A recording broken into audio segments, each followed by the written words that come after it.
All right, joining us this morning is Baguio City Mayor Benjamin Magalong. Mayor Magalong, good morning to you. Welcome back to Head Start. Good morning, Karen. Good morning to our viewers. Good All morning po right. sa inyo. Ano ang naging reaction nyo sa mga binanggit ni Pangulong Marcos Jr.?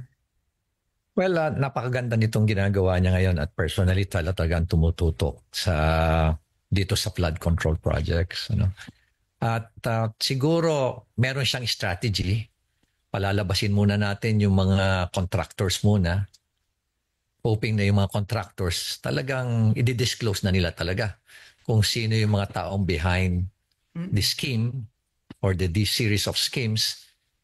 Alam naman natin kung sino yung mga taong behind that, mga politiko yan. At yung iba sa kanila dyan, nandiyan sa Kongreso. To be direct about it. Oo.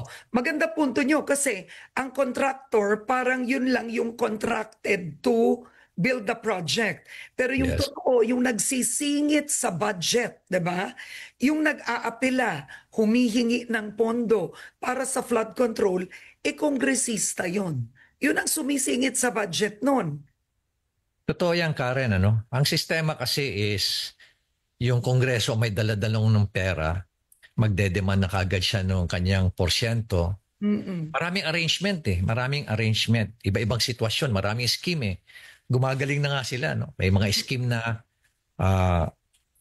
behind the project, actually ang contractor yung kongresista. Sasabihan na lang niya yung actual na contractor o gagamitin ko na lang yung lisensya mo, 3% lang ang royalty mo.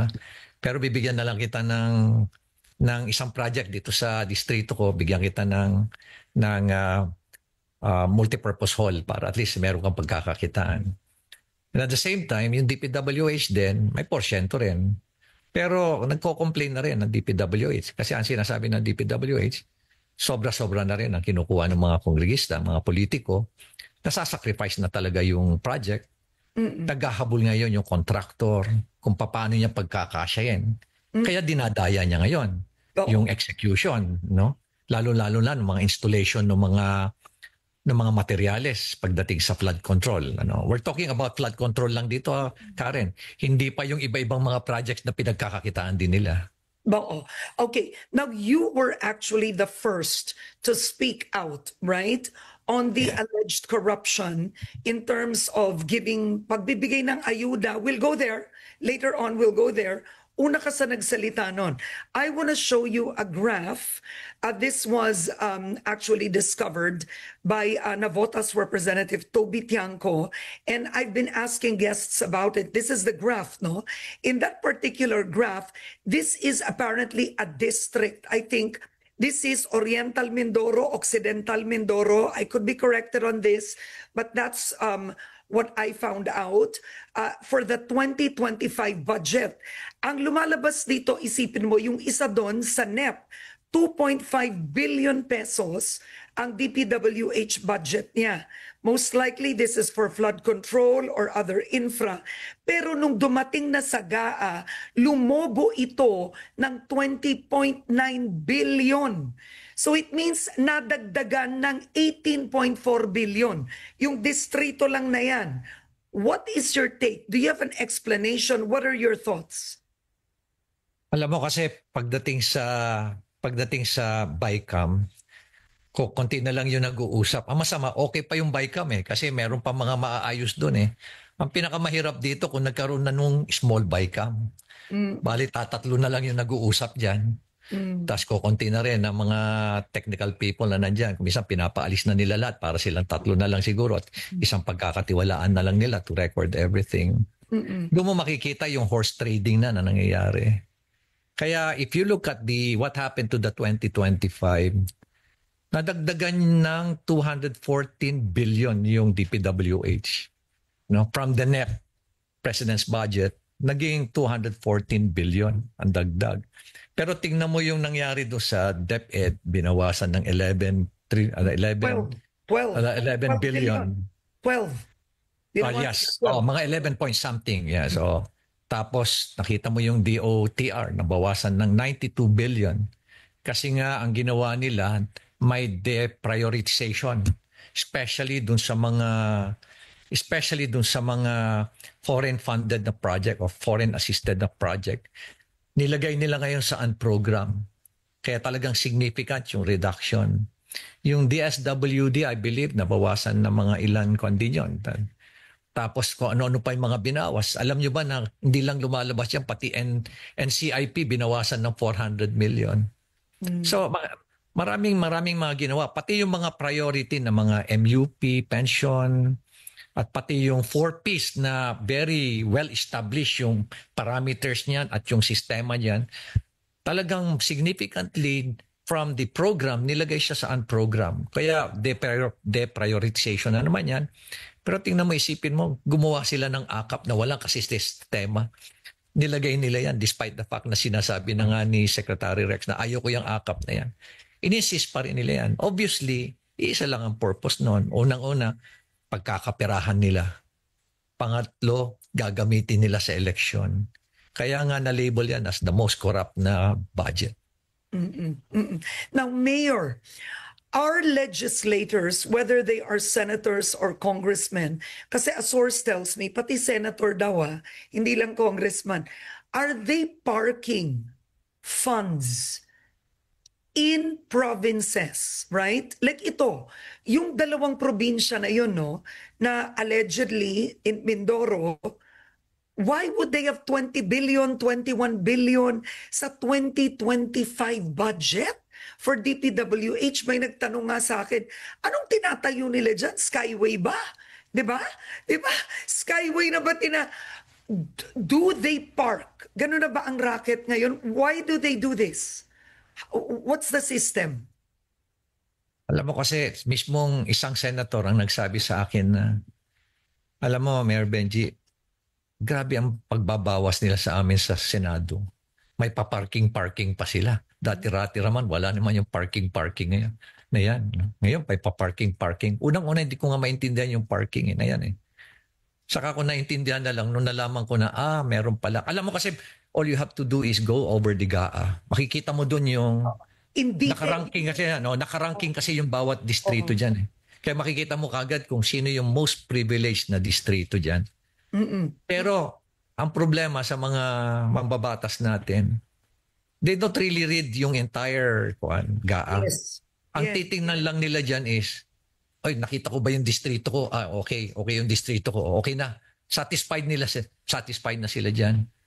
But they don't look at the entire GAA. Babasahin nila yan na maayos. Hindi ganun ang ginagawa. That's the way it was explained to me. They don't really care kung anong may bigay sa ibang lugar. Basta importante lang sa kanila is distrito ko. Have you been to a budget hearing of the HOR? When you go there, ako ilang beses ako nag-attend yan. Puro parochial concern yan. Puro ako sa amin, puro ganun lang ang hinihingi lahat ng mga yan. Nothing strategic, nothing that would support the national interest. Ang tinitingnan lang nila dyan is para sa akin, para sa distrito. Yan lang. Oo. Maganda punto niyo, Mayor, kasi sinabi nga ni Senator Sherwin Gatchalian kahapon at ni Congressman Toby Tiangco, ang budget kasi, unang-una, ang kapal-kapal niya, like roughly 7 books, right? So, hindi mo babasahin lahat. Pero Yes. what's interesting is I have Congressman Toby Tiangco telling me he was asking for a soft copy. Wala daw soft copy. So how would you change? Because you did say you are willing to lead the probe into the corruption involving legislators and government officials with infra projects. But if you were going to change the system, how would you change it? Para hindi makalusot sa budget. Well, unang-una siguro, dapat yung BICAM maging transparent yan. Kasi yung budget hearing sa level ng executive, very transparent yan . Ang problema natin yung BICAM. Isa yan sa mga kailangan natin tutukan talaga. Kaya nga nag-iingay na kami ngayon . Kasi we don't want the same circumstances that will happen for the 2026. Na nung 2025, deliberation ng 2025, tahimik lahat . Nobody's talking about it. Yeah. Kaya talagang very bold, emboldened yung mga nasa small BICAM to, to do their trade and Oo. come up with this, very corrupted na 2025 na budget. This Oo. time, we don't want it to happen ditong 2026. Kaya we're now building a coalition. Kami, Mayors for Good Governance, meron pa nga gagawin na Governors for Good Governance, tatayo. Tapos yung National Budget Coalition, yung mga retired generals, pati na rin yung Catholic Bishop of the Philippines, pati na rin yung mga Christian bishops. And marami na kaming ngayon. And we're going to hold a special event sa Metro Manila, hopefully before the end of this year or early next month. Before the end of this month or early next month. Para Okay. talagang emphasize namin yan. Now, what should President Marcos Jr. do? Because he did, in a way, in his SONA, in effect, I would say he warned Congress that if they come up with a budget that's not aligned to his, he would return it. That's one. Mahiya naman kayo, right? That's one. Number two, he comes out with this report, but he talks about the contractors. But at the end of the day, the corruption, the alleged corruption, really started in the House, where his relative is the Speaker. It's the Speaker who has control of the budget. So what do you make of this? Is the President being two-faced? Is he being weak? What should he do more? At the end of the day, galing naman ito sa mababang kapulungan. Kamag-anak niya ang nagpasa ng budget na to sa mababang kapulungan. Well, yan ang nakakalungkot. Nakakalungkot siya na for the past 3 years, tahimik lang ating presidente. Pero siguro nakita niya na he has to leave a legacy.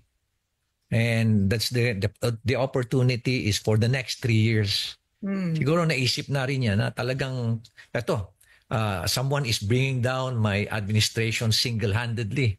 No? Kaya siguro gumalaw na siya. Hindi lang niya medyo madiretso, pero I've been hearing words, I've been hearing information or getting information na talagang galit na rin siya. No? At nagkakaroon na rin nga ng mga confrontation. Kaya siguro naisip na niya na he came up with this strongly worded message na mahiya kayo during the SONA para matauhan na silang lahat. And at the same time, siguro ang pinakamaganda niyang gawin diyan kasi with all this information coming in, all these leads, maraming leads yan it's about time siguro na Presidente will now have to designate a lead investigator. Okay. Para tuloy-tuloy na. Tuloy-tuloy na. So, you believe that the President should already choose a lead investigator? Would you be willing to be that lead investigator if a task force is formed? Sabi ko nga noon, Karen, I'm volunteering to take the lead.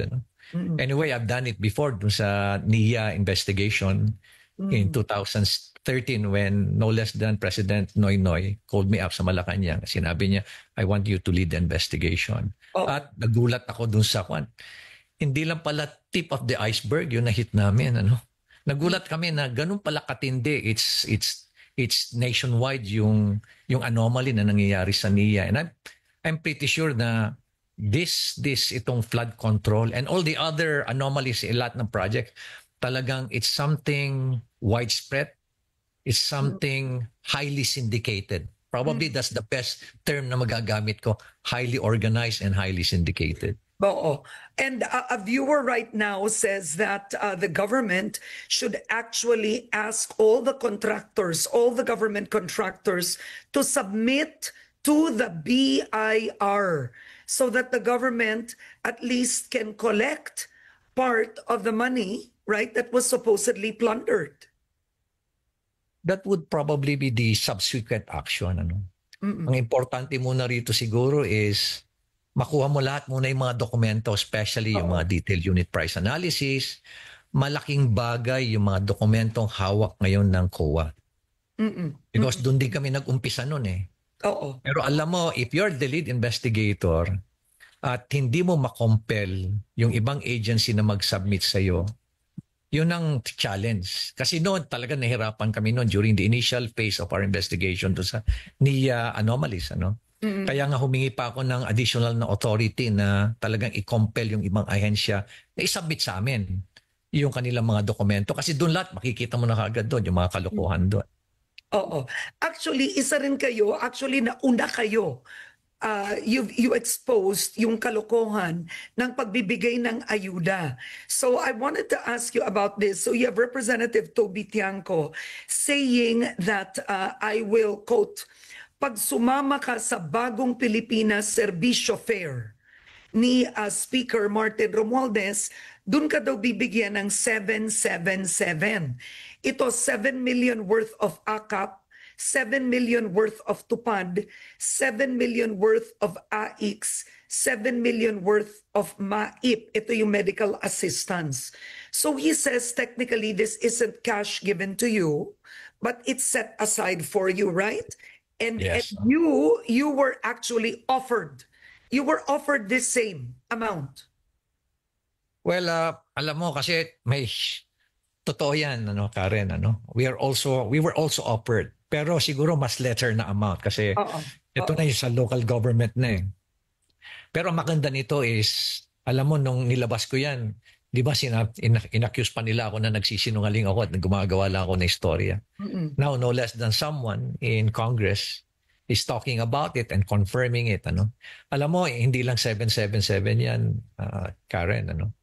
Meron pa nga 30 yan eh. Oh, wow. 30. Kung 30 ikaw ang million nag-host, each. Oh my. yes. Kung ikaw ang host, kaya nga nag-uunahan silang mag-imbita eh. Kung ikaw ang host, you get 30, 30, 30. Kaya nga nahirapan yung mismong mga regional directors ng DOH, DOLE at DSWD. Baka ang problema nila kasi is mag-ulit-ulit redundancy. Sila na lang na beneficiary ang lagi na nabibigyan. Kaya kailangan nag-usap sila. Kaya sabi nga ng isang regional director, sa sakit ng ulo namin dyan sa 30-30-30 na yan. Sabi nila. Pero alam mo ba na meron ng 777, meron pang 30-30. Alam mo ba na meron pang 999? Ano Meron naman pa- 999? Ano yun? Oo. Yung mga certain members of Congress na medyo may position sa kanilang mga organization, sa political party nila, they don't get 777, they get 999. Inabi na sa akin yan eh, isang beneficiary niyan. Siya na mismo nagsabi sa akin, Mayor, ako nga 999 eh. Okay. Now, So ang dami-dami nilang scheme, Oo, ang daming, is this in violation? One of the budget process of the Supreme Court decision on PDAF? Yan ang tanong ko. Does this scheme violate the Constitution in any way? Well, it completely, I would say completely, absolutely, And it's something unbelievable na pwede na lang, sumama ka lang, tapos kung sumama ka lang, you get 777 Or 999? 999. Or Patapos 30-30-30? per sortie. Per sortie yan, Karen. Paano kung naka-4 ka? Paano kung naka-6 ka? Yung iba nga, naka-6 sila. Until nung nalaman na nung ibang mga member ng Congress na pag sumama ka pala makakatanggap nito, dumami na, nag-volunteer. Kaya ang ginawa nila ngayon, nilimit na lang nila. Sumama ka ng napakaraming sortie but you only get a maximum of 4. So that's still 4 times 21. That's still 84 million. Yeah. In terms of AKAP, yung mga yan, MAIP. Yeah. So technically, it really smacks of patronage politics. I mean, the lower house has been known for this for years. But would you say this is the worst? Yeah, you just mentioned the right word. Marami na ako nakausap na mga negosyante, mga politiko mismo, even people in the religious sector. Sila na mismo nagsasabi na this is probably the most corrupt na kongreso, sabi nila sa akin. The way they explain it is ibang level ang corruption. Mismo rin na mga tao dyan sa, I would say, sa Malacanang, may nakakausap din ako dyan. Ganon din ang observation ng mga nasa uniform service. Nakakaiba talaga ang level ng corruption. Now, Mayor, what can the president still do at this point? It is 3 years to go, right? And Senator Sherwin Gatchalian says that the 2026 budget will be an education budget and the golden age of transparency. That one we have to see kung totoo, papayag ba ang mga kongresista na mabawasan, mawala yung kanilang 777, 999, 30, 30, 30. Yan ang tanong, Mayor. Good point, Karen. Siguro, unang-una, kailangan i-sustain ni Presidente ito. Walang let up. Pangalawa, kailangan na niyang magkaroon na talaga ng formal investigation para makagather na talaga ng evidence. Kasi yung mga pinapadala lang sa kanya, mga kwan pa lang yan, lead. Kailangan talagang ma-convert mo to into pieces of evidence. At sa huli, ang end result niyan dapat may makasuhan. Mm-hmm. Hindi lang dapat mga kontraktor, hindi lang dapat DPWH, mga politiko dapat. Whether they are members of Congress o kaya sa local government, dapat talaga makasuhan. Regardless kung malapit sa kanya, relative niya, o kaya mga kaibigan niya, kailangan kung talagang mayroong matibay na ebidensya, kailangan may makasuhan. And that's the only way you will get the trust and confidence of the people. Huling tanong, last is when you spoke out against the alleged corrupt practice of etong 777 or etong ayuda pag nag-attend, how did it affect you? I mean, the budget of your city. Madami daw takot kasi pag tinanggal ang medical assistance, lumalapit talaga ang tao. How did it affect you, Mayor? Well, talagang napakahirap sa akin. Kumbaga, napakahirap kumuha ng pondo. Mabuti na lang may mga mababait na senator na nakakahingi ako. May nakakahingi rin ako ng ayuda kay no less than kay Secretary Rex in terms of goods, yung mga food packs.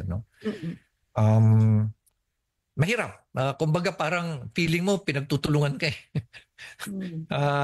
Parang hindi ka pinagkakatiwala ng ibang miyembro ng kabinete. Kumbaga parang pariya, outcast. Pero sabi ko nga, kailangan lang talaga kuminsan luluhod ka sa mga senator na lang na kaibigan mo para makakuha ka lang. Alam mo ba yung MAIP na yan? Akala mo siguro yung medical assistance na yan in the form of guarantee letter. Hindi yan. Mayroon ding scheme yan, Karen. In fact, ang hinihingi dyan is mga 30%. Ha? Ang ibig sabihin, 30%. Bibigyan kita ng MAIP pero ibalik mo ang 30%. How do they do it? Ang scheme niyan is gagawa ng medical mission. During that medical mission, i-jack up lahat. Presyo ng gamot. And at the same time, yung service, i-jack up lahat yan. Para may rebate. Para yung third party na gumawa nun, meron siyang 30% na ibibigay niya. Kuminsan nga nagmamakaawa na yung third party. Sasabihin nila, sir, sobra-sobra na rin yan. Mahirap din. Yung 30, habulin yung 30 kasi masasacrifice yung serbisyo. At baka mahuli kami dyan. Kasi napakalaki. Pero yun talaga sige, bibigyan kita ng basta 30 ako. Hindi bababa yung 30. Ganun naka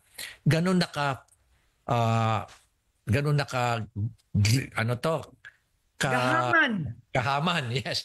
That's the word. Gahaman. Gahaman. Gosh. Yeah. So, Mayor, I think to end is you still won as mayor, but were services affected in your city, right? Yeah, napakahirap. This is probably the most difficult na campaign ko. Kasi marami pala akong kalaban dito, lalo-lalo na hindi lang pala yung kalaban ko rito, yung isang congressman na tumatakbong mayor. Pati pala yung mga kasamahan niya na sumusuporta sa kanya. Nakapareho niya. At kalaban ko rin pala rito, kaya napakalaki na kanilang pondo rito. Pero mabuti na lang, they were not able to sway yung mindset at yung integrity ng mga tao dito sa Baguio City. Oh, wow. Okay. Well, we don't have enough time, but I want to thank you so much for joining me today. You've revealed a lot. And I think in the end is you will work if the president assigns you. You will take the lead in investigating. You will take it if he offers you. Is that fair? Yes. Thank you. Thank you very much, Karen. Yes, absolutely. Definitely. All right. On that note, Baguio City Mayor Benjamin Magalong,